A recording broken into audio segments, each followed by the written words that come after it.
శ్రీ అపీతకుచాంబా సమేత అరుణాచలేశ్వరాయ నమః. ఓం నమో భగవతే శ్రీరమణాయ. ఓం సుందరేశాయ నమః. అరుణాచలమనుచు స్మరించు వారల అహము నిర్మూలింపుము అరుణాచల. శ్రీ శివనిధి శివాలయాల కార్యక్రమంలో ముందు భాగంలో అరుణాచలంలో ప్రఖ్యాతిగాంచిన అరుణగిరినాథర్ను సుబ్రహ్మణ్యేశ్వరుడు ఏ విధంగా అనుగ్రహించి మహత్తరకరమైన తిరుపుగళ్లను రచించే జ్ఞానాన్ని ప్రసాదించారో దర్శించుకున్నాం. ఈ భాగంలో ప్రభుటదేవరాయలకు అరుణగిరినాథర్ సుబ్రహ్మణ్యేశ్వర స్వామి దర్శనాన్ని ఏ విధంగా దర్శింపచేశారో ఇప్పుడు దర్శించుకుందాం.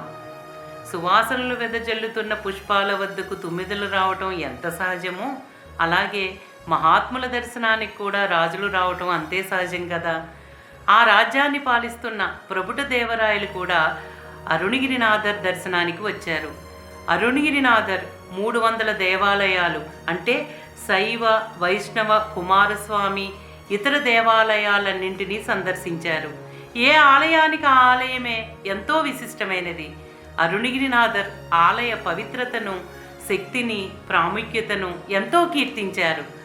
ఆలయాలను సందర్శించిన తర్వాత అరుణగిరినాథర్ భక్తితో ప్రశాంతమైన జీవితాన్ని గడపటానికి అరుణాచల క్షేత్రానికి తిరిగి వచ్చి అరుణాచల ఆలయంలోనే స్థిరపడ్డారు.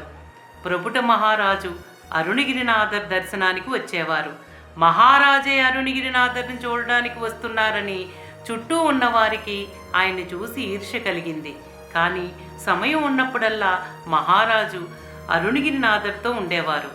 అరుణగిరినాథర్ సామాన్యులతో ఎలా ఉండేవారో అలాగే మహారాజుతోనూ ఉండేవారు. అరుణాచల గోపురం మీద అనేక మందికి ఎన్నో అద్భుతాలు జరిగేవి.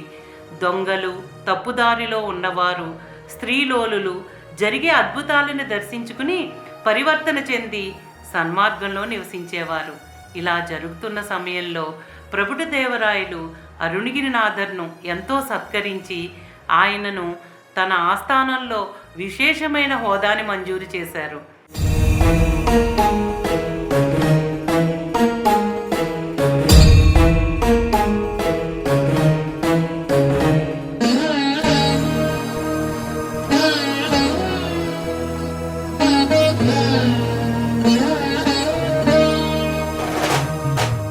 అంతకుముందే ప్రభుటదేవరాయల కొలువులో సంబంధాండాన్ అనే కాళీమాత భక్తుడైన పండితుడు ఉన్నాడు. అతడు కాళీమాత నుండి అనేక వరాలను పొంది రాజుకి చాలా ఇష్టుడై రాజుగారి కొలువులో ఉన్నత స్థానంలో ఉన్నాడు. తన ఆధ్యాత్మిక విజయాల గురించి గొప్పగా గర్వంగా చెప్పుకునేవారు. ఇప్పుడు రాజుగారి ఆస్థానంలోనే అరుణగిరినాథర్ తన ప్రత్యర్థిగా వచ్చినందువల్ల అతని మీద సంబంధాండాన్ ద్వేషం పెంచుకున్నాడు. తన పదవికి ఏదైనా ముప్పు వాటిల్లుతుందని అహంకారంతో రాజుకు తమలో ఎవరు అత్యంత శక్తివంతుడో అన్న విషయంపై పోటీ నిర్వహించాలని ప్రతిపాదించాడు. ఆ పోటీ ఏంటంటే తాము ఎంపిక చేసుకున్న దైవాన్ని అక్కడున్న ప్రతి వ్యక్తికి దర్శనమయ్యేలా చేయాలి. ఈ పోటీ అరుణాచలేశ్వరుని ఆలయంలో రాజు సమక్షంలో నిర్వహించాలనేది అతని ప్రతిపాదన. ఈ ప్రయత్నంలో ఎవరైతే విఫలమవుతారో వారు రాజ్యాన్ని వదిలి వెళ్ళిపోవాలి అని చెప్పాడు. అప్పుడు అరుణగిరినాథర్ మహారాజుతో, రాజా, కోటి సూర్యప్రభలతో వెలుగొందే ఆ దివ్య తేజో స్వరూపాన్ని దర్శిస్తే కళ్ళు పోతాయి అని అన్నారు.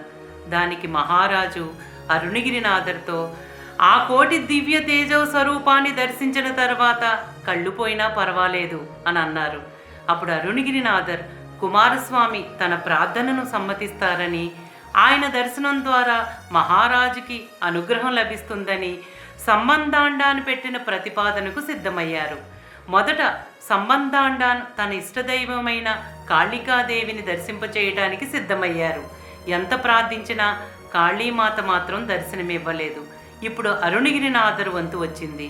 ఆయన పూర్ణ భక్తితో కుమారస్వామిని, వేలాయుధం ధరించిన స్వామి, నీ అందమైన నెమలిపై దర్శనమివ్వు అని ఎంతో ఆర్తిగా ప్రార్థించారు. మహారాజు ఆయన పరివారం ముందు పోటీకి ప్రతిస్పందనగా అరుణగిరినాథరి యొక్క భక్తికి నిదర్శనంగా అరుణాచలేశ్వరుని ఆలయంలో రాజగోపురం నుండి ప్రవేశించిన తర్వాత ఎడంవైపు ఉన్న వలైకాపు మండపం యొక్క స్తంభంలో నెమలి వాహనంతో సాక్షాత్తు సుబ్రహ్మణ్యేశ్వరుడు ప్రత్యక్షమయ్యారు. ఆయన రూపం కోటి సూర్య ప్రభలతో ప్రకాశవంతంగా వెలుగుబోతూ ఉంది. ప్రజలందరూ తమ సాధారణ కళ్ళతో కుమారస్వామి యొక్క తేజస్సును దర్శించుకోలేకపోయారు. ప్రజలు, మంత్రులతో సహా అందరూ కన్నులు మూసుకున్నారు. ఆ తేజోస్వరూపాన్ని దర్శించిన మహారాజు యొక్క 2 కన్నులు పోయాయి. ఇంతటి మహిమాన్వితమైన దర్శనం ఎదురుగా ఉన్నా కూడా అరిషడ్వర్గాల బలహీనతలో కూరుకుపోయిన సంబంధాండాన్ తన పోటీలో ఓడిపోయినందుకు కోపంతో ఎలాగైనా అరుణగిరినాథర్ను బయటికి పంపించి వేయాలని మరో పన్నాగం పన్నాడు. ప్రభుటదేవరాయలకు సుబ్రహ్మణ్యేశ్వరుని దివ్య దర్శనం వల్ల అంధత్వం వచ్చింది. ఆయన అంధత్వం పోవాలంటే అరుణగిరినాథర్ని స్వర్గలోకానికి పంపి పారిజాత పుష్పాలని తీసుకురావాలని సంబంధాండాన్ మహారాజును ఆదేశించమన్నారు. ఎందుకంటే పారిజాత పుష్పంలోని మకరందాన్ని కొన్ని చుక్కలు రాజు కళ్ళల్లో వేస్తే ఆయనకి తిరిగి చూపు వస్తుందని చెప్పారు. వెంటనే మహారాజు అరుణగిరినాథర్ను ఒప్పించారు. అరుణగిరినాథర్ స్వర్గలోకం వెళ్ళాలంటే మానవ శరీరంతో సాధ్యం కాదని తన దేహాన్ని ఆలయ గోపురంలో రహస్యంగా భద్రపరిచి చిలుకలోకి పరకాయ ప్రవేశం చేసి పారిజాత పుష్పాన్ని తీసుకురావటానికి స్వర్గలోకానికి వెళ్ళారు. సంబంధాండాన్ రాజుకు అరుణగిరినాథర్ యొక్క నిర్జీవమైన శరీరాన్ని చూపిస్తూ అరుణగిరినాథర్ మరణించాడని ప్రకటించి ఆచారం ప్రకారం దహన సంస్కారానికి అనుమతిని కోరాడు. మహారాజు అనుమతి ఇవ్వగానే సంబంధాండాన్ అరుణగిరినాథర్ శరీరాన్ని కాల్చివేశాడు. ఇంతలో చిలక రూపంలో ఉన్న అరుణగిరినాథర్ పారిజాత పుష్పాలతో తిరిగి వచ్చి తన శరీరం కొరకు వెతకగా తన శరీరానికి దహన సంస్కారం అయిందని తెలుసుకున్నారు. ప్రభుటదేవరాయలు సంబంధాండాను తనను మోసం చేశాడని గ్రహించారు. అరుణగిరినాథర్ మళ్ళీ మానవ రూపం దాల్చడం సాధ్యం కాదని తెలుసుకున్న రాజు ఎంతో దుఃఖానికి లోనయ్యారు.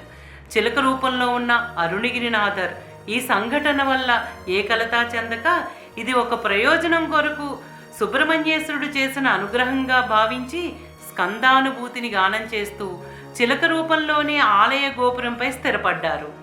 ఈ చరిత్రకు సాక్ష్యంగా ఇప్పటికీ అరుణాచలేశ్వరుని ఆలయంలో ఏ గోపురం మీద చిలక రూపంతో అరుణగిరినాథర్ కొలువై ఉన్నారో ఆ గోపురం కిళి గోపురంగా ప్రసిద్ధి చెందింది.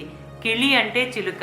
ఈ గోపురం పైన చిలక రూపంలో అరుణగిరినాథర్ జీవించే ఉన్నారని భక్తుల విశ్వాసం.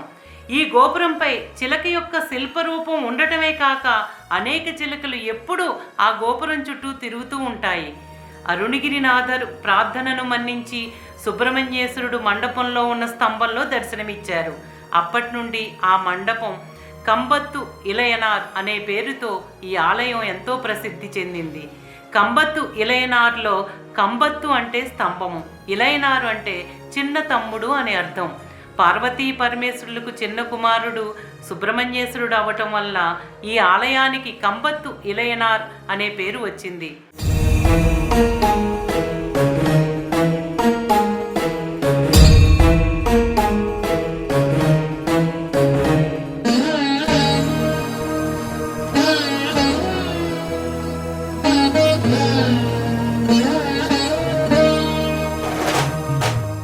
పరమేశ్వరుని సాక్షాత్కారాన్ని లక్ష్యంగా పెట్టుకుని అనేక మంది సాధకులు జ్ఞాన మార్గాన్ని అనుసరిస్తారు.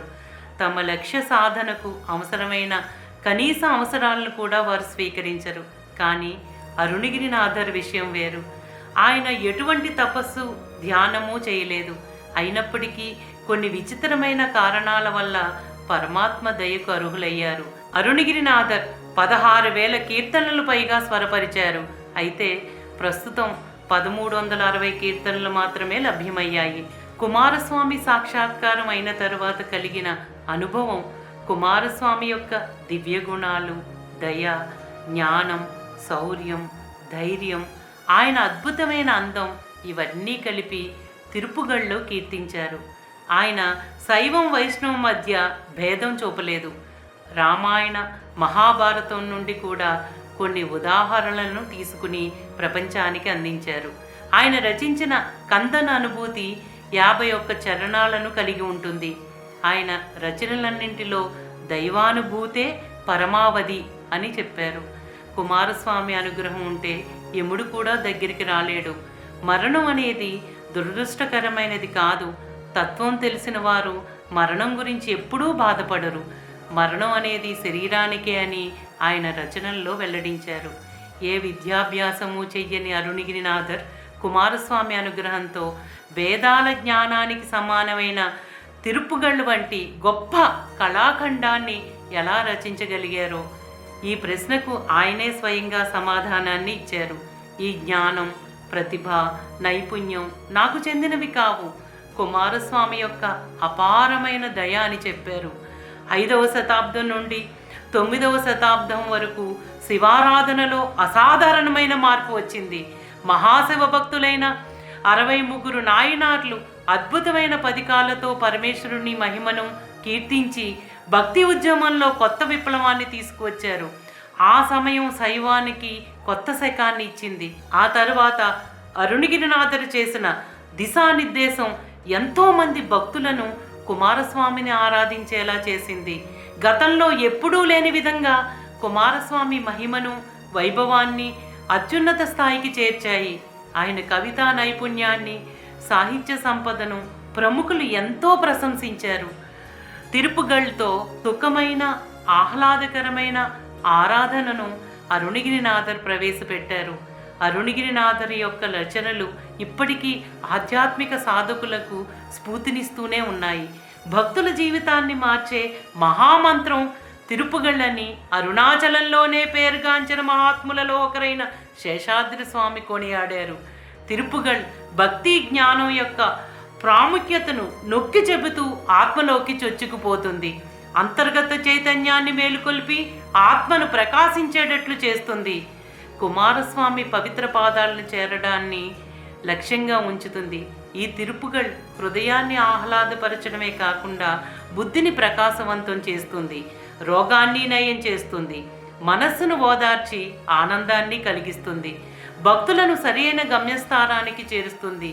ఇంతటి మహోత్కృష్టమైన మహాత్ముడు అరుణగిరినాథర్ అరుణాచలంలో జన్మించటం, ప్రపంచంలో ఎక్కడెక్కడ సుబ్రహ్మణ్యేశ్వరుల ఆలయాలు నెలకొని ఉన్నాయో వాటిని సందర్శించటం, ఆయా క్షేత్రాలలో స్వయంగా సుబ్రహ్మణ్యేశ్వరుడే రూపం ధరించి వచ్చి అరుణగిరినాథర్కు దర్శనమిచ్చేవారు. సుబ్రహ్మణ్యేశ్వరుని అనుగ్రహంతో అరుణగిరినాథర్ స్వరపరిచిన తిరుపుగళ్ ఎంతో విశిష్టమైనది. మానవాళిని పరిపూర్ణమైన మార్గంలో నడిపించిన ఎంతోమంది సాధువులలో అరుణగిరినాథర్కు ప్రత్యేక స్థానం ఉంది. ప్రజల మదిలో భక్తి జ్వాలలను వెలిగించటమే కాక బుద్ధిలో జ్ఞానజ్యోతిని వెలిగించారు. ఆధ్యాత్మిక ప్రపంచంలోనే సాధకులకు మార్గనిర్దేశకత్వం చేసిన వారి జీవితాన్ని సందర్శించుకున్న మనందరం కూడా సుబ్రహ్మణ్యేశ్వరుని యొక్క దివ్యానుగ్రహానికి పాత్రులం. ఈ మధ్య కాలంలో అరుణాచల క్షేత్రంలో అరుణగిరినాథర్ మణిమండపాన్ని ఎంతో శ్రద్ధాభక్తులతో నాకెంతో ఆత్మీయులైన ధనుష్, చిన్రాజ్, అమరేషన్ ఆధ్వర్యంలో అద్భుతమైన ఆలయాన్ని నిర్మించారు. నా సోదర సమానులైన రాజారాం, నారాయణమూర్తి, శ్రీను వీరు ముగ్గురు అరుణగిరినాథర్ మణిమండప నిర్మాణానికి ఎంతో సహాయ సహకారాలు అందించి సుబ్రహ్మణ్యేశ్వరుని అనుగ్రహానికి, అరుణగిరినాథర్ అనుగ్రహానికి పాత్రులయ్యారు.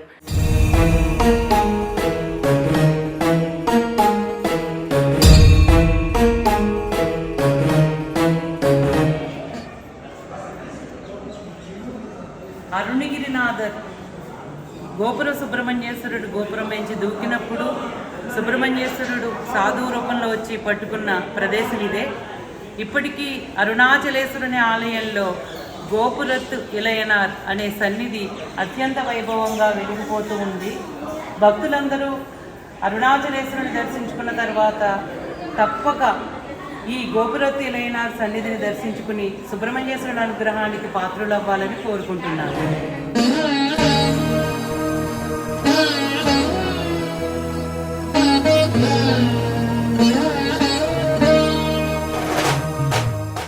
శ్రీ అపీతుకుచాంబా సమేత అరుణాచలేశ్వరుని దర్శించుకున్న భక్తులందరూ బెంగళూరు రోడ్లో ఉన్న అరుణగిరినాథర్ మణిమండపాన్ని కూడా దర్శించుకుని ఆయన అనుగ్రహానికి కూడా పాత్రులవ్వాలని కోరుకుంటూ ఓం నమో భగవతే శ్రీరమణాయ. శ్రీ అపీతుకుచాంబా సమేత అరుణాచలేశ్వరాయ నమః. ఓం సుందరేశాయ నమః. ప్రేమతో నీ నామమాలించు భక్తుల భక్తుగా బ్రో మరుణాచల.